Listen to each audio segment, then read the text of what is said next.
ਸਾਨੂੰ ਸਾਰਿਆਂ ਨੂੰ ਮਾਣ ਹੈ ਉਹਨਾਂ ਦੀ ਵਿਉਂਤਬੰਦੀ ਤੇ। ਉਹਨਾਂ ਨੇ ਪਹੁੰਚਾਇਆ ਸਿੱਖਿਆ ਨੂੰ ਸਿਖਰ ਬੁਲੰਦੀ ਤੇ। ਕਹਿੰਦੇ ਗੁਲਾਬ ਨੂੰ ਕਦੇ ਆਪਣੇ ਬਾਰੇ ਦੱਸਣਾ ਨਹੀਂ ਪੈਂਦਾ, ਹੋ ਜਾਵਨ ਖਬਰਾਂ ਜ਼ਮਾਨੇ ਨੂੰ ਉਹਦੀ ਬਿਖਰੀ ਸੁਗੰਧੀ ਤੇ। ਤੁਸੀਂ ਵੇਖ ਰਹੇ ਹੋ ਪ੍ਰੋਗਰਾਮ ਰੂਬਰੂ ਤੇ ਮੈਂ ਹਾਂ ਸੁਖਬੀਰ ਕੌਰ। ਗੱਲ ਚਾਹੇ ਖੇਡਾਂ ਦੀ ਹੋਵੇ, ਸਾਇੰਸ ਐਂਡ ਟੈਕਨੋਲੋਜੀ ਦੀ ਹੋਵੇ, ਰਾਜਨੀਤੀ ਦੀ ਹੋਵੇ, ਕਲਾ ਦੀ ਹੋਵੇ, ਸੰਗੀਤ ਜਗਤ ਦੀ ਹੋਵੇ ਤੇ ਜਾਂ ਫਿਰ ਸਿੱਖਿਆ ਖੇਤਰ ਦੀ ਹੋਵੇ। ਰੂਬਰੂ ਪ੍ਰੋਗਰਾਮ ਤੁਹਾਨੂੰ ਰੂਬਰੂ ਕਰਾਉਂਦਾ ਹੈ ਵੱਖ-ਵੱਖ ਮਾਨਮੱਤੀਆਂ ਸ਼ਖਸੀਅਤਾਂ ਦੇ। ਤੇ ਅੱਜ ਦੀ ਸ਼ਖਸੀਅਤ ਹੈ ਬਹੁਤ ਹੀ ਖਾਸ। ਉਹਨਾਂ ਦਾ ਸਿੱਖਿਆ ਦੇ ਖੇਤਰ ਵਿੱਚ ਅਹਿਮ ਯੋਗਦਾਨ ਹੈ, ਕਿਉਂਕਿ ਕਹਿੰਦੇ ਨੇ ਕਿ ਸਿੱਖਿਆ ਕਿਸੇ ਵੀ ਸਮਾਜ ਨੂੰ ਤਰੱਕੀ ਦੇ ਰਾਹ 'ਤੇ ਲੈ ਕੇ ਜਾਂਦੀ ਹੈ ਤੇ ਫਿਰ ਲਾਜ਼ਮੀ ਬਣ ਜਾਂਦਾ ਹੈ ਉਹਨਾਂ ਨੂੰ ਤੁਹਾਡੇ ਰੂਬਰੂ ਕਰਾਉਣਾ।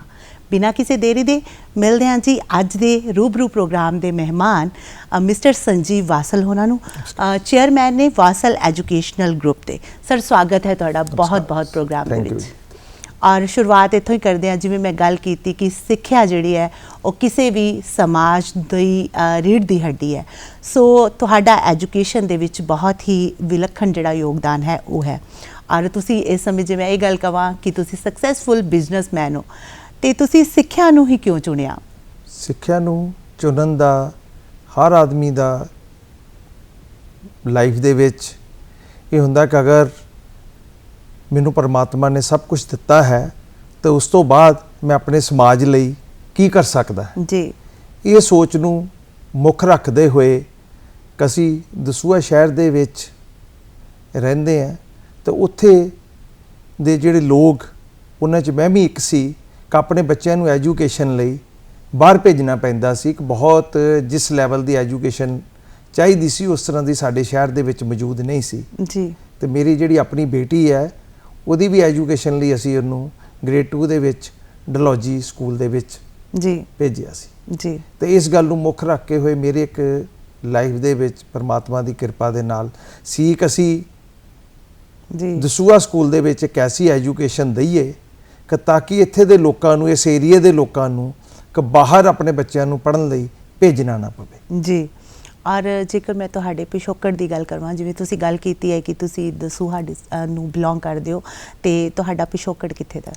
ਮੇਰਾ ਜਿਹੜਾ ਆਪਣਾ ਜਨਮ ਹੈ 65 ਦੇ ਵਿੱਚ ਅੰਮ੍ਰਿਤਸਰ ਦੇ ਵਿੱਚ ਡਿਸਟ੍ਰਿਕਟ ਅੰਮ੍ਰਿਤਸਰ ਰਮਦਾਸ ਦੇ ਵਿੱਚ ਹੋਇਆ ਜੀ। ਤੇ ਮੇਰੇ ਫਾਦਰ ਸਾਹਿਬ, ਮੈਂ ਬਹੁਤ ਉਦੋਂ ਤਕਰੀਬਨ ਕੁਝ ਮਹੀਨਿਆਂ ਦਾ ਹੀ ਸੀ, ਤੇ ਮੇਰੇ ਫਾਦਰ ਸਾਹਿਬ ਬਿਜ਼ਨਸ ਲਈ ਦਸੂਹਾ ਸ਼ਿਫਟ ਕਰ ਗਏ ਜੀ। ਤੇ ਮੇਰੀ ਜਿਹੜੀ ਸਾਰੀ ਆਪਣੀ ਪਰਵਰਿਸ਼ ਹੈ, ਪੂਰੀ ਜਿਹੜੀ ਹੋਲ ਲਾਈਫ ਹੈ ਦਸੂਹਾ ਤੋਂ ਹੀ ਸ਼ੁਰੂ ਹੋਈ ਹੈ ਜੀ। ਦਸੂਹਾ ਤੋਂ ਹੀ। ਤੇ ਫਿਰ ਜਿਹੜੀ ਤੁਹਾਡੀ ਐਜੂਕੇਸ਼ਨ ਹੈ ਉਹ ਆਪਣੀ ਐਜੂਕੇਸ਼ਨ, ਮੇਰੀ ਜਿਹੜੀ ਆਪਣੀ ਐਜੂਕੇਸ਼ਨ ਹੈ ਉਹ ਵੀ ਦਸੂਹਾ ਤੋਂ ਹੀ ਹੋਈ ਹੈ ਜੀ। ਔਰ ਜਦੋਂ ਤੁਸੀਂ ਬਿਜ਼ਨਸ ਕਰਨ ਬਾਰੇ ਸੋਚਿਆ, ਜਿਵੇਂ ਮੈਂ ਪਹਿਲਾਂ ਗੱਲ ਕੀਤੀ ਕਿ ਤੁਸੀਂ ਸੋਚਿਆ ਕਿ ਮੈਂ ਸਿੱਖਿਆ ਦੇ ਖੇਤਰ ਦੇ ਵਿੱਚ ਜਿਹੜਾ ਹੈ ਉਹ ਬਿਜ਼ਨਸ ਸਟਾਰਟ ਕਰਨਾ ਹੈ, ਤੇ ਮਤਲਬ ਲੋਕ ਸੋਚਦੇ ਹੈ ਕਿ ਮੈਂ ਕਿਸੇ ਹੋਰ ਪਾਸੇ ਜਾਣਾ, ਤੁਸੀਂ ਸਿੱਖਿਆ ਦੇ ਖੇਤਰ ਦੇ ਵਿੱਚ ਹੀ ਆਪਣਾ ਜਿਹੜਾ ਪਹਿਲ ਕਦਮੀ ਕੀਤੀ ਹੈ। ਔਰ ਜੇਕਰ ਮੈਂ ਗੱਲ ਕਰਾਂ ਤੁਹਾਡੇ ਇਸ ਖੇਤਰ ਦੇ ਵਿੱਚ ਯੋਗਦਾਨ ਦੀ, ਕੀ ਯੋਗਦਾਨ ਹੈ? ਇਸ ਖੇਤਰ ਦੇ ਵਿੱਚ ਜਿਹੜਾ ਮੁੱਖ, ਪਹਿਲੇ ਤਾਂ ਅਸੀਂ ਇਹ ਯੋਗਦਾਨ ਦਿੱਤਾ ਕਿ ਇਸ ਏਰੀਏ ਨੂੰ, ਦਸੂਹਾ ਜਿਹੜਾ ਏਰੀਆ ਹੈ ਕਿ ਬਿਲਕੁਲ ਆਪਣਾ ਇੱਕ ਸਬ ਡਿਵੀਜ਼ਨ ਹੈ ਜੀ। ਔਰ ਬਹੁਤ ਹੀ ਇਸ ਇਲਾਕੇ ਦੇ ਸਰਾਊਂਡਿੰਗ ਬਹੁਤ ਰੂਰਲ ਏਰੀਆ ਹੈ, ਸਭ ਤੋਂ ਵੱਡੀ ਸਬ ਡਿਵੀਜ਼ਨ ਹੈ। ਤੇ ਇੱਥੇ ਐਜੂਕੇਸ਼ਨ ਤਾਂ ਸੀ, ਲੇਕਿਨ ਇੰਟਰਨੈਸ਼ਨਲ ਲੈਵਲ ਦੀ ਜਿਹੜੀ ਐਜੂਕੇਸ਼ਨ ਹੈ ਉਹ ਸਾਡੇ ਇਲਾਕੇ ਦੇ ਵਿੱਚ ਲੋ ਪ੍ਰਾਈਸ ਦੇ ਉੱਤੇ ਪ੍ਰੋਵਾਈਡ ਨਹੀਂ ਸੀ। ਲੋਕ ਅਫੋਰਡੇਬਲ ਪ੍ਰਾਈਸ ਦੇ ਵਿੱਚ ਲੋਕਾਂ ਨੂੰ ਨਹੀਂ ਸੀ ਮਿਲ ਰਹੀ ਜੀ। ਤੇ ਅਸੀਂ ਸਭ ਤੋਂ ਵੱਡਾ ਉਪਰਾਲਾ ਇਹ ਕੀਤਾ ਕਿ ਐਜੂਕੇਸ਼ਨ ਨੂੰ ਪਹਿਲੇ ਦਸੂਹਾ ਸ਼ਹਿਰ ਦੇ ਵਿੱਚ, ਤਾਂ ਕਿ ਇੱਥੇ ਲੋਕ ਜਿਹੜੇ ਹੈ ਅਫੋਰਡੇਬਲ ਪ੍ਰਾਈਸ ਦੇ ਵਿੱਚ ਇੰਟਰਨੈਸ਼ਨਲ ਐਜੂਕੇਸ਼ਨ ਨੂੰ ਇੱਥੋਂ ਪ੍ਰਾਪਤ ਕਰ ਸਕਣ। ਇਹੀ ਆਪਣੀ ਜ਼ਿੰਦਗੀ ਦੇ ਵਿੱਚ ਇੱਕ ਉਪਰਾਲੇ ਤੋਂ ਐਜੂਕੇਸ਼ਨ ਲਾਈਨ ਜਿਹੜੀ ਸਟਾਰਟ ਕਰਨ ਵੇਲੇ ਦਸੂਹੇ ਤੋਂ ਹੀ ਸ਼ੁਰੂਆਤ ਕੀਤੀ ਜੀ। ਤੁਹਾਡੇ ਅਗਰ ਬਚਪਨ ਦੀ ਗੱਲ ਕਰੀਏ ਤਾਂ ਤੁਹਾਡਾ ਬਚਪਨ ਜਿਹੜਾ ਕਿਸ ਤਰ੍ਹਾਂ ਦਾ ਬੀਤਿਆ? ਮੇਰਾ ਜਿਹੜਾ ਬਚਪਨ ਹੈ ਕਿ ਬਿਲਕੁਲ ਕਿ ਦਸੂਹਾ ਦੇ ਵਿੱਚ ਸਾਡੀ ਜਿਹੜੀ ਕਾਫੀ ਜਿਹੜੀ ਰਿਸ਼ਤੇਦਾਰੀ ਹੈ ਉਹ ਦਸੂਹਾ ਦੇ ਵਿੱਚ ਹੀ ਸੀ। ਮੇਰੇ ਜਿਹੜੇ ਨਾਨਕੇ ਹੈ ਉਹ ਵੀ ਦਸੂਹਾ ਦੇ ਵਿੱਚ ਹੀ ਸੀਗੇ, ਮੇਰੇ ਮਾਮਾ ਜੀ, ਮੇਰੇ ਅੰਕਲ ਸਾਰੇ ਸੀਗੇ। ਤਾਂ ਸਾਰਾ ਜਿਹੜਾ ਬਚਪਨ ਹੈ ਕਿ ਲੋਕਲ ਕਾਫੀ ਰਿਸ਼ਤੇਦਾਰੀ ਹੋਣ ਕਰਕੇ ਸਾਰੇ ਰਿਸ਼ਤੇਦਾਰਾਂ ਦੇ ਨਾਲ ਲੋਕਲ ਹੀ ਦਸੂਹਾ ਦੇ ਵਿੱਚ ਜਿਹੜਾ ਬਚਪਨ ਹੈ ਇੱਥੇ ਬੀਤਿਆ। ਠੀਕ ਹੈ। ਤੇ ਅੱਜ ਜਿਹੜੇ ਵਿਦਿਆਰਥੀ ਨੇ ਤੁਹਾਡੀਆਂ ਐਜੂਕੇਸ਼ਨ ਇੰਸਟੀਟਿਊਸ਼ਨਸ ਦੇ ਵਿੱਚ ਪੜ੍ਹਦੇ ਹੋਣਗੇ, ਉਹ ਇਹ ਪ੍ਰੋਗਰਾਮ ਨੂੰ ਦੇਖਦੇ ਹੋਣਗੇ ਤੇ ਬਚਪਨ 'ਚ ਸ਼ਰਾਰਤਾਂ ਵੀ ਕਰ ਲੈਂਦੇ ਸੀ? ਨਹੀਂ, ਮੈਨੂੰ ਸ਼ਰਾਰਤਾਂ ਦਾ ਟਾਈਮ ਥੋੜਾ ਜਿਹਾ ਘੱਟ ਮਿਲਿਆ ਇਸ ਕਰਕੇ ਕਿ ਮੈਂ ਬਹੁਤ ਛੋਟੀ ਉਮਰ ਦੇ ਵਿੱਚ, ਕਿ ਜਿਹੜੀ ਸ਼ਰਾਰਤਾਂ ਦੀ ਉਮਰ ਤੁਹਾਡੀ ਹੁੰਦੀ ਹੈ, ਮੈਂ 15 ਸਾਲ 16 ਸਾਲ ਦੀ ਉਮਰ 'ਚ ਆਪਣੇ ਬਿਜ਼ਨਸ ਨੂੰ ਜੁਆਇਨ ਕਰ ਲਿਆ ਸੀਗਾ। ਇਸ ਕਰਕੇ ਮੈਨੂੰ ਆਪਣੀ ਲਾਈਫ ਦੇ ਵਿੱਚ ਜਿਹੜਾ ਥੋੜਾ ਜਿਹਾ ਸ਼ਰਾਰਤਾਂ ਵਾਲੀ ਟਾਈਮ ਜਿਹੜਾ ਘੱਟ ਮਿਲਿਆ। ਠੀਕ ਹੈ ਜੀ, 15-16 ਸਾਲ ਦੀ ਉਮਰ ਦੇ ਵਿੱਚ ਤੁਸੀਂ ਜਿਹੜਾ ਆਪਣਾ ਬਿਜ਼ਨਸ ਹੈ ਉਹ ਸ਼ੁਰੂ ਕਰ ਲਿਆ, ਤੇ ਫਿਰ ਜਿਹੜੀ ਤੁਹਾਡੀ ਆਪਣੀ ਐਜੂਕੇਸ਼ਨ ਸੀ ਫਿਰ ਉਹ ਨਾਲ ਦੇ ਨਾਲ ਚੱਲਦੀ ਗਈ? ਐਜੂਕੇਸ਼ਨ ਮੈਂ ਜਿਹੜੀ ਹੈ ਹਾਂ ਨਾਲ ਹੀ ਕੀਤੀ, ਔਰ ਬਿਜ਼ਨਸ ਦੇ ਵਿੱਚ ਜਿਹੜਾ ਨਾਲ ਬਿਜ਼ਨਸ ਜੁਆਇਨ ਕਰ ਲਿਆ। ਜੀ, ਗੱਲ ਕਰਦੇ ਹਾਂ ਤੁਹਾਡੇ ਪਰਿਵਾਰ ਦੀ। ਤੁਹਾਡੇ ਪਰਿਵਾਰ ਦੇ ਵਿੱਚ ਕੌਣ-ਕੌਣ ਹੈ? ਪਰਿਵਾਰ ਦੇ ਵਿੱਚ ਮੇਰੇ ਫਾਦਰ ਸਾਹਿਬ ਹੈ, ਮੇਰੇ ਮਦਰ ਹੈ, ਆਪਣੀ ਜੁਆਇੰਟ ਫੈਮਿਲੀ ਹੈ, ਮੇਰੇ ਬ੍ਰਦਰ ਹੈ ਜੀ, ਔਰ ਮੇਰੀ ਇੱਕ ਬੇਟਾ ਹੈ, ਇੱਕ ਮੇਰੀ ਬੇਟੀ ਹੈ ਜੀ।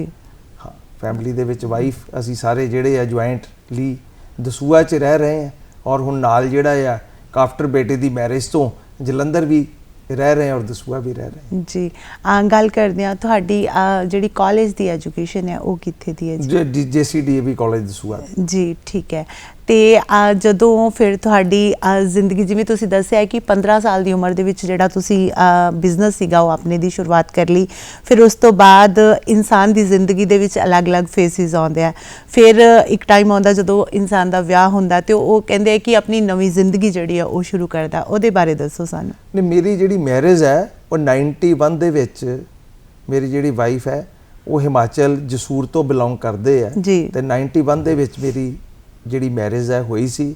ਔਰ ਮੇਰੀ ਵਾਈਫ ਜਿਹੜੀ ਹੈ ਬਹੁਤ ਹੀ, ਉਹਦੀ ਜਿਹੜੀ ਥਿੰਕਿੰਗ ਹੈ ਬਹੁਤ ਪੋਜ਼ਿਟਿਵ ਥਿੰਕਿੰਗ ਸੀ। ਅਗਰ ਮੈਂ ਕੁਝ ਵੀ ਕਰਨ ਦੀ ਕੋਸ਼ਿਸ਼ ਕੀਤੀ ਕਿ ਮੈਂ ਨਵਾਂ ਕਰਨਾ ਚਾਹੁੰਦਾ, ਤੇ ਮੇਰੀ ਵਾਈਫ ਨੇ ਮੈਨੂੰ ਹਰ ਵੇਲੇ ਉਹਦੇ ਨਾਲ ਸਪੋਰਟ ਕੀਤਾ। ਜੀ, ਇਸੇ ਗੱਲ ਤੇ ਮੈਂ ਆਉਣ ਵਾਲੀ ਸੀਗੀ ਕਿ ਅਕਸਰ ਇਦਾਂ ਹੁੰਦਾ ਹੈ ਕਿ ਅਸੀਂ ਕੋਈ ਕੰਮ ਕਰਨ ਦੀ ਸੋਚੀ ਹੁੰਦੀ ਹੈ ਜਾਂ ਸਾਡੇ ਕੁਝ ਸੁਪਨੇ ਹੁੰਦੇ ਨੇ, ਘਰਦਿਆਂ ਦਾ ਜਿਹੜਾ ਕੋਆਪਰੇਸ਼ਨ ਹੈ ਜਾਂ ਕਿਸ ਤਰ੍ਹਾਂ ਤਾਲਮੇਲ ਬਣਾਉਂਦੇ ਹੋ?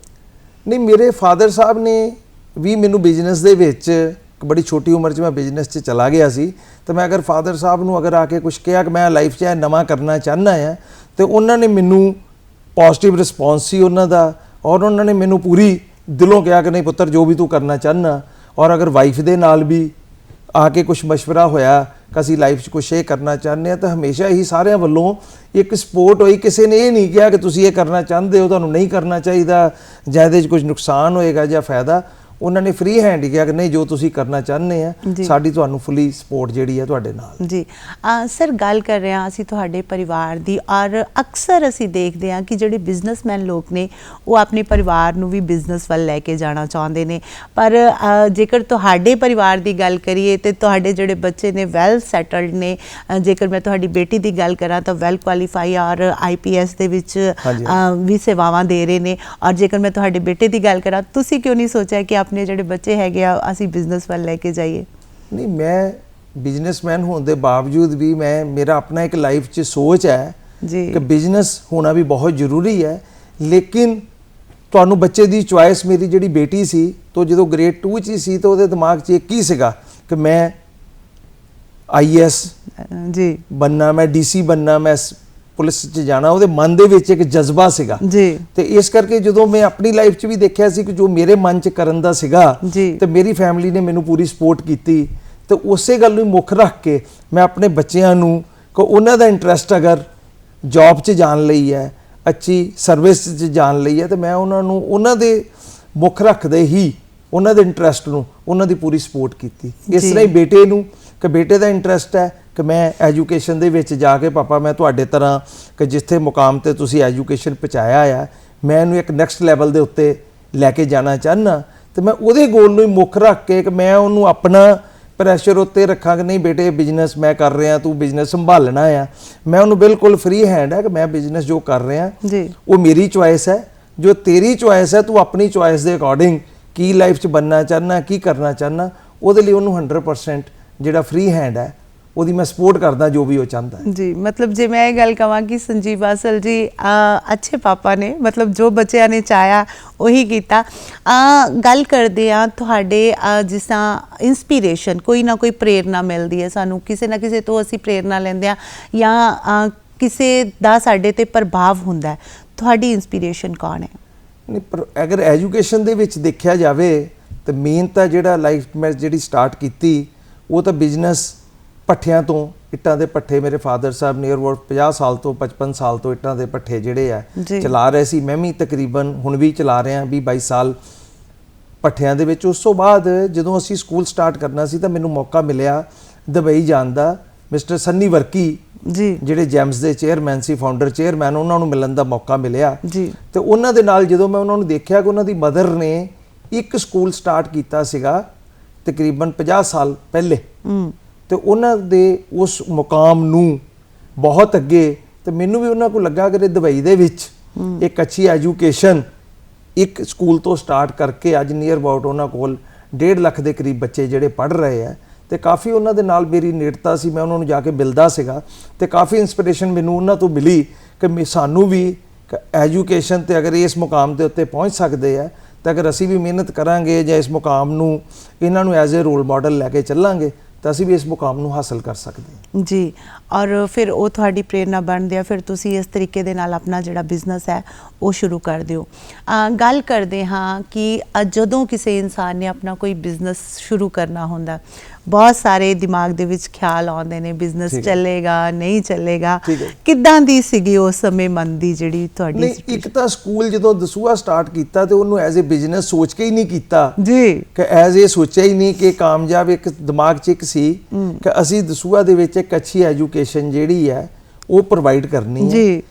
ਇਸ ਕਰਕੇ ਉਹਨੇ ਸੋਚਿਆ ਹੀ ਨਹੀਂ ਫੇਲਰ ਔਰ ਸਕਸੈਸ ਦੀ ਬਾਰੇ ਦਿਮਾਗ ਦੇ ਉੱਤੇ ਕੋਈ ਵੀ। ਕਿਉਂ ਅਦਰ ਬਿਜ਼ਨਸ ਜਿਹੜੇ ਫਾਰ ਇਨਸਾਨ ਨੂੰ ਜਿਹੜੇ ਪੈਸੇ ਲਈ ਜ਼ਿੰਦਗੀ 'ਚ ਪੈਸਾ ਚਾਹੀਦਾ ਹੁੰਦਾ, ਉਹਨੇ ਆਪਣੇ ਅਦਰ ਬਿਜ਼ਨੈਸਿਸ ਪਰਮਾਤਮਾ ਦੀ ਕਿਰਪਾ ਸੀਗੇ ਕਿ ਜਿੱਥੋਂ ਸਾਨੂੰ ਆਪਣਾ ਜਿਹੜਾ ਗੁਜ਼ਾਰੇ ਲਈ ਜਾਂ ਆਪਣੇ ਲਈ ਜਿੰਨੀ ਇਨਕਮ ਇਨਸਾਨ ਨੂੰ ਚਾਹੀਦੀ ਹੈ ਉਸ ਤੋਂ ਜ਼ਿਆਦਾ ਪੈਸੇ ਉਹਨਾਂ ਬਿਜ਼ਨਸ ਤੋਂ ਆ ਰਹੇ ਸੀ ਜੀ। ਇਸ ਕਰਕੇ ਐਜੂਕੇਸ਼ਨ ਨੂੰ ਟਿਲ ਅੱਜ ਤੱਕ ਵੀ ਜੀ 2005 ਚ ਸਟਾਰਟ ਕੀਤਾ ਸੀ, ਇਹਨੂੰ ਕਦੀ ਬਿਜ਼ਨਸ ਸਮਝ ਕੇ ਨਾ ਪਹਿਲੇ ਕਰ ਰਹੇ ਸੀ ਨਾ ਅੱਜ ਕਰ ਰਹੇ ਆ ਨਾ ਆਉਣ ਵਾਲੇ ਟਾਈਮ ਦੇ ਵਿੱਚ ਇਹਨੂੰ ਕਦੀ ਐਜ਼ ਅ ਬਿਜ਼ਨਸ ਮਾਡਲ ਨਹੀਂ ਕਰਨ ਦੀ ਮੈਂ ਆਪਣੀ ਲਾਈਫ ਤੱਕ ਸੋਚਾਂਗਾ ਕਿ ਇਹਨੂੰ ਐਜ਼ ਅ ਮੈਂ ਕਿ ਬਿਜ਼ਨਸ ਲੈ ਕੇ ਚੱਲਣਾ। ਬਿਲਕੁਲ। ਜਦੋਂ ਅਸੀਂ ਸਿੱਖਿਆ ਦੀ ਗੱਲ ਕਰਦੇ ਹਾਂ, ਜਿਵੇਂ ਮੈਂ ਪਹਿਲਾਂ ਗੱਲ ਕੀਤੀ ਕਿ ਸਿੱਖਿਆ ਜੋ ਹੈ ਸਮਾਜ ਦੀ ਰੀੜ੍ਹ ਦੀ ਹੱਡੀ ਹੈ, ਕਿਉਂਕਿ ਜੇਕਰ ਕਿਸੇ ਸਮਾਜ ਦੀ ਸਿੱਖਿਆ ਬਿਹਤਰ ਹੋ ਜਾਏਗੀ, ਤੁਹਾਨੂੰ ਨਹੀਂ ਲੱਗਦਾ ਕਿਤੇ ਨਾ ਕਿਤੇ ਜਿਹੜਾ ਸਿੱਖਿਆ ਦਾ ਵਪਾਰੀਕਰਨ ਹੋ ਰਿਹਾ, ਸਿੱਖਿਆ ਵਿਕ ਰਹੀ ਹੈ? ਦੇਖੋ, ਮੈਂ ਇਹ ਨਹੀਂ ਕਹਿ ਸਕਦਾ ਕਿ ਸਾਰੇ ਲੋਕ ਜਿਹੜੇ ਆ, ਲੇਕਿਨ ਇੱਕ ਹੈ ਕਿ ਆਮ ਲੋਕਾਂ 'ਚ ਇੱਕ ਧਾਰਨਾ ਇਹ ਬਣ ਗਈ ਹੋਈ ਹੈ। ਹੋ ਸਕਦਾ ਕੁਝ ਲੋਕ ਐਸੇ ਵੀ ਸਿੱਖਿਆ ਦੇ ਵਿੱਚ ਹੋਣ ਜਿਹੜੇ ਇਹਨੂੰ ਵਪਾਰ ਸਮਝ ਕੇ ਕਰਦੇ ਹੋਣ, ਤੇ ਉਹਨਾਂ ਕਰਕੇ ਲੋਕਾਂ 'ਚ ਜਿਹੜੀ ਧਾਰਨਾ ਆ। ਲੇਕਿਨ ਮੈਂ ਜ਼ਰੂਰ ਇਸ ਚੈਨਲ ਦੇ ਥਰੂ ਤੁਹਾਡੇ ਰੂਬਰੂ ਦੇ ਥਰੂ ਇਹ ਮੈਸੇਜ ਜ਼ਰੂਰ ਦਵਾਂਗਾ ਕਿ ਅਗਰ ਅਸੀਂ ਐਜੂਕੇਸ਼ਨ ਲਾਈਨ ਨੂੰ ਅਡਾਪਟ ਕੀਤਾ ਹੈ ਤੇ ਸਾਨੂੰ ਇਹਨੂੰ ਐਜ਼ ਏ ਸੇਵਾ ਲੈ ਕੇ ਚੱਲਣਾ ਚਾਹੀਦਾ। ਐਜ਼ ਏ ਜਿਹੜੀ ਸਾਡੀ ਸੋਚ ਹੈ ਉਹ ਵਪਾਰ ਵਾਲੀ ਨਹੀਂ ਹੋਣੀ ਚਾਹੀਦੀ। ਜੀ ਬਿਲਕੁਲ, ਮੇਰਾ ਆਪਣਾ ਇਹ ਮੰਨਣਾ ਹੈ। ਲੇਕਿਨ ਕਿਸੇ ਬਾਰੇ ਮੈਂ ਕੋਈ ਕਮੈਂਟਸ ਨਹੀਂ ਕਰ ਸਕਦਾ ਕਿ ਕੋਈ ਕੀ ਕਰ ਰਿਹਾ, ਉਹਦੀ ਕੀ ਸੋਚ ਹੈ। ਜੀ ਬਿਲਕੁਲ, ਹਾਂ, ਮੈਂ ਤਾਂ ਆਪਣੇ ਬਾਰੇ ਦੱਸ ਸਕਦਾ। ਜੀ ਹਾਂ। ਜਦੋਂ ਅਸੀਂ ਸਿੱਖਿਆ ਦੀ ਗੱਲ ਕਰਦੇ ਹਾਂ ਤਾਂ ਇੱਕ ਸਮਾਜ ਨੂੰ ਸੇਧ ਦੇਣ ਦਾ ਕੰਮ ਕਰਦੇ ਹਾਂ, ਔਰ ਸਮਾਜ ਨੂੰ ਅਸੀਂ ਕਿਸ ਤਰੀਕੇ ਦੇ ਨਾਲ, ਜੇ ਮੈਂ ਤੁਹਾਡੀ ਗੱਲ ਕਰਾਂ ਕਿ ਸੇਵਾ ਭਾਵਨਾ ਦੇ ਨਾਲ ਤੁਸੀਂ ਕੰਮ ਕਰਦੇ ਹੋ, ਕਿਸ ਤਰ੍ਹਾਂ ਦੀ ਸੇਵਾ ਕਰਦੇ ਹੋ? ਮਤਲਬ ਕਿ ਕੋਈ ਚੈਰਿਟੀ ਵਗੈਰਾ ਜਾਂ ਕੋਈ ਜਿਹੜੇ ਸਾਡੇ ਲੋੜਵੰਦ ਵਿਦਿਆਰਥੀ ਨੇ ਉਹਨਾਂ ਨੂੰ ਕਿੱਦਾਂ ਦੀਆਂ ਸਹੂਲਤਾਂ ਦਿੰਦੇ ਹੋ? ਉਹਦੇ 'ਚ ਅਸੀਂ ਇਸ ਤਰ੍ਹਾਂ ਹੈ ਕਿ ਬੇਸਿਕਲੀ ਜਿਹੜੇ ਬੱਚੇ ਇੰਟੈਲੀਜੈਂਟ ਹੁੰਦੇ ਆ ਉਹਨਾਂ ਨੂੰ ਅਸੀਂ ਕਾਫੀ ਹੱਦ ਤੱਕ ਕੈਸ਼ ਸਕਾਲਰ, ਕੁਝ ਬੱਚੇ ਐਸੇ ਆ ਜਿਹੜੇ ਅਫੋਰਡ ਨਹੀਂ ਕਰ ਸਕਦੇ, ਉਹਨਾਂ ਨੂੰ ਅਸੀਂ ਫ੍ਰੀ ਐਜੂਕੇਸ਼ਨ ਵੀ ਜਿਹੜੀ ਹੈ ਦਿੰਨੇ ਆ। ਜਿੰਨੇ ਟੋਟਲ ਆਪਣੇ ਟੀਚਰਸ ਦੇ ਬੱਚੇ ਆ ਉਹਨਾਂ ਨੂੰ ਵੀ ਅਸੀਂ ਆਪਣੇ ਵੱਲੋਂ ਕੰਪਲੀਮੈਂਟਰੀ ਜਿਹੜੀ ਐਜੂਕੇਸ਼ਨ ਹੈ ਉਹ ਪ੍ਰੋਵਾਈਡ ਕਰਦੇ ਆ। ਤੇ ਇਸ ਤਰ੍ਹਾਂ ਮੇਰਾ ਮੰਨਣਾ ਕਿ ਅਗਰ ਕੋਈ ਜ਼ਰੂਰਤਮੰਦ ਅਗਰ ਆ ਕੇ ਸਾਨੂੰ ਕਹਿੰਦਾ ਔਰ ਉਹ ਅਫੋਰਡ ਨਹੀਂ ਕਰ ਸਕਦਾ ਤੇ ਅਸੀਂ ਆਪਣੇ ਵੱਲੋਂ ਉਹਦੀ ਪੂਰੀ ਮਦਦ ਕਰਕੇ ਉਹਨੂੰ ਐਜੂਕੇਸ਼ਨ ਜਿਹੜੀ ਹੈ ਮੁਹੱਈਆ ਕਰਵਾਉਂਦੇ ਜੀ। ਔਰ ਆਉਣ ਵਾਲੇ ਟਾਈਮ ਦੇ ਵਿੱਚ ਵੀ ਅਸੀਂ ਇਸੇ ਗੱਲ ਨੂੰ ਹੀ ਮੁੱਖ ਰੱਖ ਕੇ ਜਿਹੜਾ ਆ ਚੱਲ ਰਹੇ ਹਾਂ ਕਿ ਜਿਹੜਾ ਇੰਟੈਲੀਜੈਂਟ ਬੱਚਾ ਐਜੂਕੇਸ਼ਨ ਦੀ ਫੀਸ ਨਹੀਂ ਦੇ ਸਕਦਾ ਉਹਨੂੰ ਅਸੀਂ ਆਪਣੇ ਵੱਲੋਂ ਐਜੂਕੇਸ਼ਨ ਜਿਹੜੀ ਹੈ ਕੰਪਲੀਮੈਂਟਰੀ ਫ੍ਰੀ ਪ੍ਰੋਵਾਈਡ ਕਰਵਾਈਏ। ਜੀ। ਜ਼ਿੰਦਗੀ ਦੇ ਵਿੱਚ ਰਹਿੰਦਿਆਂ ਅਸੀਂ ਬਹੁਤ ਸਾਰੇ ਤਜਰਬਿਆਂ ਦੇ ਵਿੱਚ ਵਿਚਰਦੇ ਹਾਂ। ਕਈ ਵਾਰੀ ਅਸੀਂ ਬਹੁਤ ਉਦਾਸ ਹੋ ਜਾਂਦੇ ਹਾਂ, ਕਈ ਵਾਰੀ ਅਸੀਂ ਬਹੁਤ ਖੁਸ਼ ਹੋ ਜਾਂਦੇ ਹਾਂ। ਆਪਣੀ ਜ਼ਿੰਦਗੀ ਦੇ ਉਹ ਪਲ ਸਾਡੇ ਨਾਲ ਸਾਂਝੇ ਕਰੋ ਜਦੋਂ ਤੁਸੀਂ ਬਹੁਤ ਖੁਸ਼ ਹੋਏ ਹੋਵੋ। ਦੇਖੋ, ਇਨਸਾਨ ਦੀ ਜਿਹੜੀ ਲਾਈਫ ਹੈ ਇਹ ਤਾਂ ਇੱਕ ਪਾਰਟ ਆਫ ਲਾਈਫ, ਦੁੱਖ ਔਰ ਸੁੱਖ ਜਿਹੜਾ ਆ ਇਹ ਪਾਰਟ ਆਫ ਲਾਈਫ।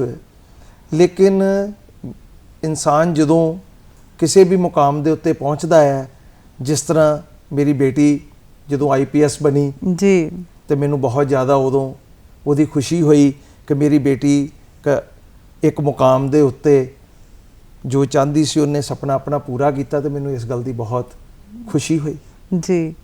ਔਰ ਜੇਕਰ ਮੈਂ ਉਦਾਸੀਨ ਪਲਾਂ ਦੀ ਗੱਲ ਕਰਾਂ ਕਿ ਜ਼ਿੰਦਗੀ ਦੇ ਵਿੱਚ ਜਦੋਂ ਬਹੁਤ ਜ਼ਿਆਦਾ ਉਦਾਸ ਹੋਏ ਹੋਵੋ? ਨਹੀਂ, ਅੱਜ ਤੱਕ ਰੱਬ ਦੀ ਕਿਰਪਾ ਹੀ ਇਸ ਤਰ੍ਹਾਂ ਦੀ ਰਹੀ ਹੈ ਜੀ। ਹਾਂ, ਤੇ ਅੱਗੇ ਵੀ ਮੈਂ ਚਾਹਾਂਗਾ ਪਰਮਾਤਮਾ ਆਪਣੀ ਇਦਾਂ ਦੀ ਕਿਰਪਾ ਹੀ ਰੱਖੇ ਕਿ ਲਾਈਫ ਜਿਹੜੀ ਹੈ ਕਿ ਇੰਨੀ ਕੁ ਪਰਮਾਤਮਾ ਨੇ, ਇੰਨਾ ਕੁ ਪਰਮਾਤਮਾ ਦਾ ਆਸ਼ੀਰਵਾਦ ਹੈ ਕਿ ਇੰਨੀ ਕੁ ਬਿਜ਼ੀ ਹੈ ਕਿ ਜਿਹੜਾ ਹਰ ਵੀ ਟਾਈਮ ਜਿਹੜਾ ਆਂਦਾ ਹੈ ਉਹ ਤਕਰੀਬਨ ਬੜੇ ਅੱਛੇ ਤਰੀਕੇ ਨਾਲ ਪਰਮਾਤਮਾ ਉਹਨੂੰ ਨਿਕਾਲ ਦਿੰਦਾ ਹੈ। ਗੱਲ ਕਰਦੇ ਹਾਂ ਰੁਝੇਵਿਆਂ ਭਰੀ ਜ਼ਿੰਦਗੀ ਦੇ ਵਿੱਚ ਸ਼ੌਂਕ ਕੀ ਨੇ ਤੁਹਾਡੇ?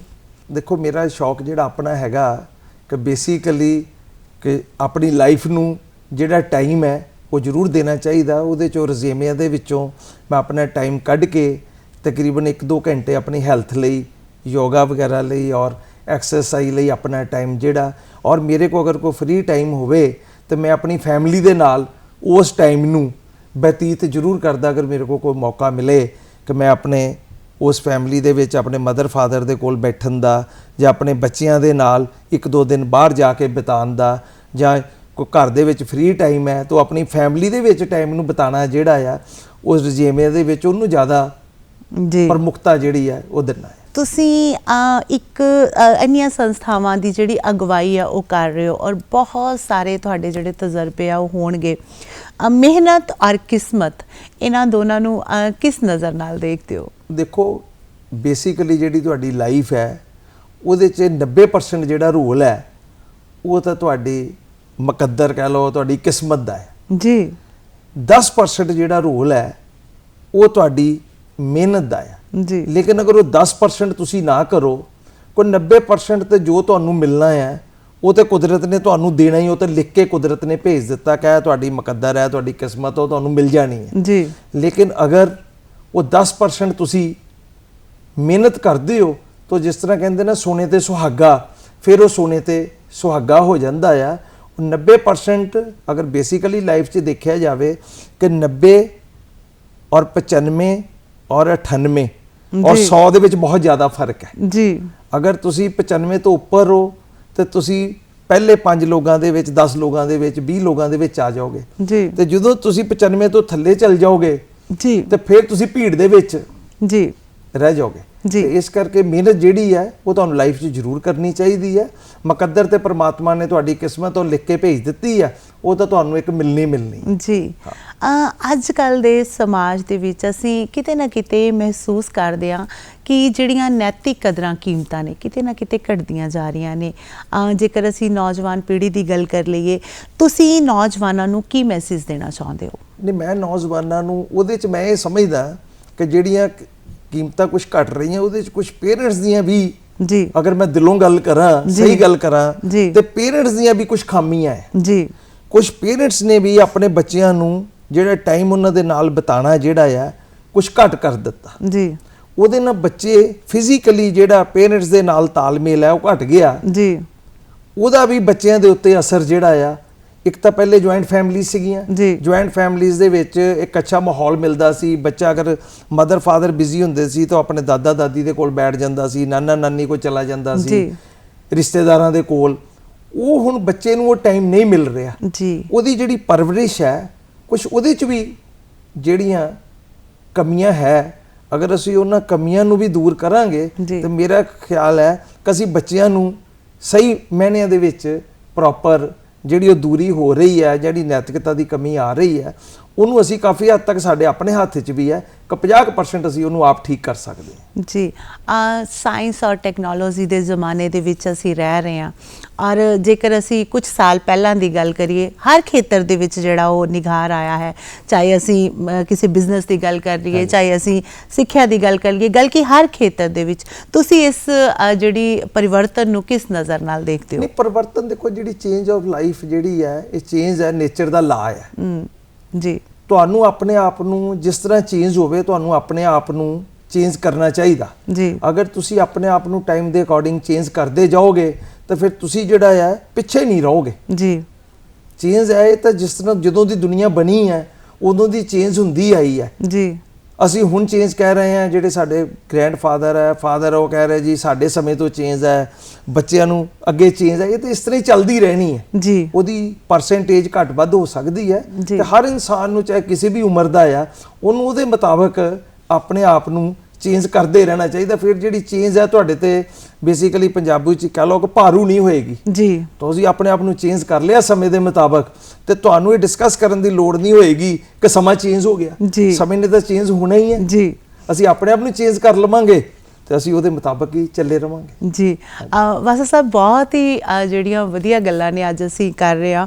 ਤੁਸੀਂ ਆਪਣੇ ਜ਼ਿੰਦਗੀ ਦੇ ਤਜਰਬਿਆਂ ਵਿੱਚੋਂ ਸਾਡੇ ਨਾਲ ਤਜਰਬੇ ਵੀ ਸਾਂਝੇ ਕਰ ਰਹੇ ਹੋ ਕਿ ਇੱਕ ਆਪਣੀ ਜਿਹੜੀ ਸੋਚ ਹੈ ਉਹ ਵੀ ਸਾਡੇ ਤੱਕ ਪਹੁੰਚਾ ਰਹੇ ਹੋ। ਜੇਕਰ ਮੈਂ ਕੁਝ ਛੋਟੀਆਂ ਗੱਲਾਂ ਤੁਹਾਡੇ ਨਾਲ ਕਰਨਾ ਚਾਹਾਂ, ਲਾਈਕ ਜਿੱਦਾਂ ਅਸੀਂ ਗੱਲ ਕੀਤੀ ਪਹਿਲੇ ਰੁਝੇਵਿਆਂ ਔਰ ਫੁਰਸਤ ਦੇ ਪਲਾਂ ਦੀ, ਜੇਕਰ ਮੈਂ ਇਹ ਤੁਹਾਡੇ ਤੋਂ ਪੁੱਛਣਾ ਚਾਹਾਂ ਕਿ ਤੁਸੀਂ ਮਤਲਬ ਤੁਹਾਡੀ ਫੇਵਰੇਟ ਜਿਹੜੀ ਪਲੇਸ ਹੈ ਘੁੰਮਣ ਫਿਰਨ ਦੇ ਲਈ, ਉਹ ਕਿਹੜੀ ਹੈ? ਮੈਂ ਤਾਂ ਦੇਖੋ ਹਰ ਸਾਲ ਤਾਂ ਮੇਰਾ, ਵੈਸੇ ਅਗਰ ਦੇਖਿਆ ਜਾਵੇ ਤਾਂ ਮੈਂ ਤਕਰੀਬਨ ਪਰਮਾਤਮਾ ਦੀ ਕਿਰਪਾ ਨਾਲ ਹਰ ਸਾਲ ਮੈਂ ਅਮਰਨਾਥ ਯਾਤਰਾ ਜਿਹੜੀ ਹੈ ਜੀ ਜ਼ਰੂਰ, ਮੇਰਾ ਟਾਈਮ ਹੁੰਦਾ ਕਿ 3-4 ਜਗ੍ਹਾ ਤੇ ਧਾਰਮਿਕ ਸਥਾਨ ਜਿੱਥੇ ਮੇਰੀ ਆਸਥਾ ਆ, ਜਿੱਥੇ ਮੈਂ 30-35-40 ਸਾਲ ਤੋਂ, ਤੇ ਮੇਰੀ ਕੋਸ਼ਿਸ਼ ਹੁੰਦੀ ਕਿ ਪਰਮਾਤਮਾ ਜਿੱਥੇ ਵੀ ਮੈਂ ਜਾ ਰਿਹਾ ਮੈਨੂੰ ਹਰ ਸਾਲ ਉੱਥੋਂ ਸੱਦਾ ਆਂਦਾ ਰਵੇ ਤੇ ਮੈਂ ਉੱਥੇ ਹਰ ਸਾਲ ਜ਼ਰੂਰ ਜਾਵਾਂ। ਤੇ ਉਸ ਤੋਂ ਬਾਅਦ ਮੇਰਾ ਹੁੰਦਾ ਕਿ ਅਗਰ ਮੇਰੇ ਕੋਲ ਫ੍ਰੀ ਟਾਈਮ ਹੈ ਤੇ ਮੈਂ ਭੀੜ ਦੀ ਬਜਾਏ ਕਿਸੇ ਇਕਾਂਤ ਜਗ੍ਹਾ ਤੇ ਜਾ ਕੇ ਉੱਥੇ 5-4 ਦਿਨ ਜਿਹੜੇ ਆ, ਜਿਸ ਤਰ੍ਹਾਂ ਰਿਸ਼ੀਕੇਸ਼ ਜਾਂ ਹਿਮਾਚਲ ਚ, ਉੱਥੇ ਜਾ ਕੇ 5-4 ਦਿਨ ਰਹਿਣਾ ਜਿਹੜਾ ਉਹ ਜ਼ਿਆਦਾ ਪਸੰਦ ਕਰਦਾ ਜੀ।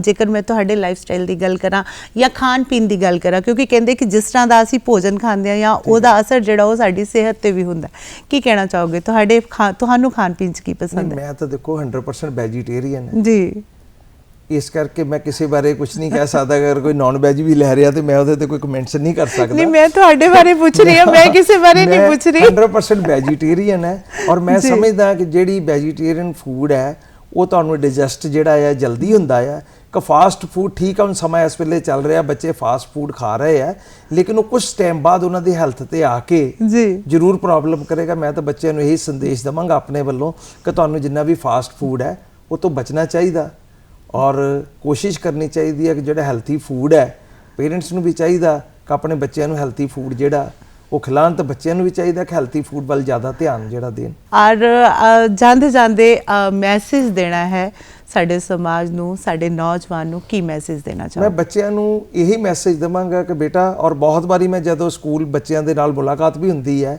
ਤੇ ਮੈਂ ਉਹਨਾਂ ਨੂੰ ਇਹੀ ਮੈਸੇਜ ਦਿੰਦਾ ਕਿ ਜਿਹੜੀ ਤੁਹਾਡੀ ਇਹ ਜਿਹੜਾ ਸਪੈਨ 25 ਸਾਲ ਤੱਕ ਦਾ ਜਿਹੜਾ ਤੁਹਾਡਾ ਸਪੈਨ ਹੈ, ਕੋਈ ਵੀ ਇਨਸਾਨ 25 ਸਾਲ ਤੱਕ ਕੋਈ ਲਾਈਫ 'ਚ ਉਹਦਾ ਜਿਹੜਾ ਕੈਰੀਅਰ ਹੈ ਉਹ ਡਿਸਾਈਡ ਹੋ ਜਾਂਦਾ, ਜੋ ਵੀ ਉਹਨੇ ਬੰਨਾ ਹੁੰਦਾ ਨੀਅਰ ਉਹ 25 ਸਾਲ ਤੱਕ ਉਸ ਮੁਕਾਮ ਦੇ ਲਾਗੇ ਪਹੁੰਚ ਜਾਂਦਾ ਹੈ, ਕਿਸੇ ਪ੍ਰੋਫੈਸ਼ਨ 'ਚ ਹੋਵੇ, ਬਿਜ਼ਨਸ 'ਚ ਹੋਵੇ।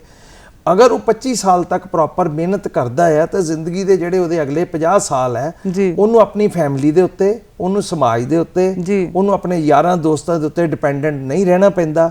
ਅਗਰ ਉਹ ਪਹਿਲੇ 25 ਸਾਲ ਇੰਜੋਏ ਜ਼ਿਆਦਾ ਕਰਦਾ ਆ ਤੇ ਉਹਨੂੰ ਅਗਲੇ 50 ਸਾਲ ਜਿਹੜੇ ਉਹਦੇ ਆ ਉਹਦੇ 'ਚ ਉਹਦੀ ਡਿਪੈਂਡੈਂਸੀ ਜਿਹੜੀ ਆ ਉਹ ਚਾਹੇ ਫੈਮਿਲੀ ਤੇ ਹੋਵੇ, ਚਾਹੇ ਯਾਰਾਂ ਦੋਸਤਾਂ ਤੇ ਹੋਵੇ, ਚਾਹੇ ਸਮਾਜ ਤੇ ਹੋਵੇ, ਉਹਦੀ ਵੱਧ ਜਾਂਦੀ। ਮੈਂ ਬੱਚਿਆਂ ਨੂੰ ਆਪਣੇ ਨੂੰ ਇਹੀ ਮੈਸੇਜ ਦੇਵਾਂਗਾ ਕਿ ਤੁਸੀਂ ਜਿੰਨੀ ਵੀ ਮਿਹਨਤ ਕਰ ਸਕਦੇ ਹੋ, ਕਿ ਜਿਹੜੀ ਲਾਈਫ ਹੈ 25 ਸਾਲ ਤੱਕ, ਜਿੰਨੀ ਤੁਹਾਡੇ ਤੋਂ એનર્ਜੀ ਜਿਹੜੀ ਉਸ ਏਜ 'ਚ ਤੁਹਾਡੇ ਕੋਲ ਹੁੰਦੀ ਹੈ, ਉਸ એનર્ਜੀ ਨੂੰ ਪ੍ਰੋਪਰ ਯੂਟਿਲਾਈਜ਼ ਕਰੋ, ਔਰ ਜਿੰਨੀ ਵਰਕਿੰਗ ਕਰ ਸਕਦੇ ਹੋ, ਜਿੰਨਾ ਹਾਰਡ ਵਰਕ ਕਰ ਸਕਦੇ ਹੋ ਉਹਨੂੰ ਕਰੋ, ਔਰ ਜਿਹੜਾ ਇੰਜੋਏ ਦੀ ਲਾਈਫ ਹੈ ਉਹਨੂੰ 25 ਸਾਲ ਤੋਂ ਬਾਅਦ ਰੱਖੋ ਕਿ ਜਿਹੜਾ ਮੈਂ ਲਾਈਫ 'ਚ ਇੰਜੋਏ ਕਰਨਾ ਉਹ 25 ਸਾਲ ਤੋਂ ਬਾਅਦ ਕਰਨਾ ਹੈ। 25 ਸਾਲ ਤੱਕ ਮੈਂ ਪ੍ਰੈਫਰੇਬਲ ਜਿਹੜਾ ਮੇਰਾ ਆ ਉਹ ਹਾਰਡ ਵਰਕ ਹੈ, ਔਰ ਕੁਝ, ਲੇਕਿਨ ਇਹੀ ਮੇਰਾ ਮੈਸੇਜ ਜਿਹੜਾ ਮੈਂ ਬੱਚਿਆਂ ਨੂੰ ਦੇਵਾਂਗਾ ਕਿ ਜਿੰਨਾ ਵੀ ਤੁਸੀਂ ਅੱਗੇ ਹਾਰਡ ਵਰਕ ਕਰ ਰਹੇ ਹੋ, ਹੋਰ ਜ਼ਿਆਦਾ ਕਰ ਸਕਦੇ ਹੋ ਉਹ ਕਰੋ, ਤਾਂ ਕਿ ਜ਼ਿੰਦਗੀ 'ਚ ਤੁਹਾਨੂੰ ਕਿਸੇ ਤੇ ਡਿਪੈਂਡੈਂਟ ਨਾ ਹੋਣਾ ਪਵੇ ਤੇ ਜ਼ਿੰਦਗੀ ਤੁਸੀਂ ਆਪਣੇ ਇੱਕ ਅੱਛੇ ਮੁਕਾਮ ਤੇ ਪਹੁੰਚ ਸਕੋ। ਬਹੁਤ ਹੀ ਵਧੀਆ ਜਿਹੜਾ ਮੈਸੇਜ ਹੈ ਤੁਸੀਂ ਦਿੱਤਾ ਹੈ ਕਿ ਪਹਿਲਾਂ ਜ਼ਿੰਦਗੀ ਨੂੰ ਜ਼ਿੰਦਗੀ ਬਣਾ ਲਓ, ਫਿਰ ਜ਼ਿੰਦਗੀ ਨੂੰ ਜੀਓ, ਇੰਜੋਏ ਕਰੋ ਜੀ।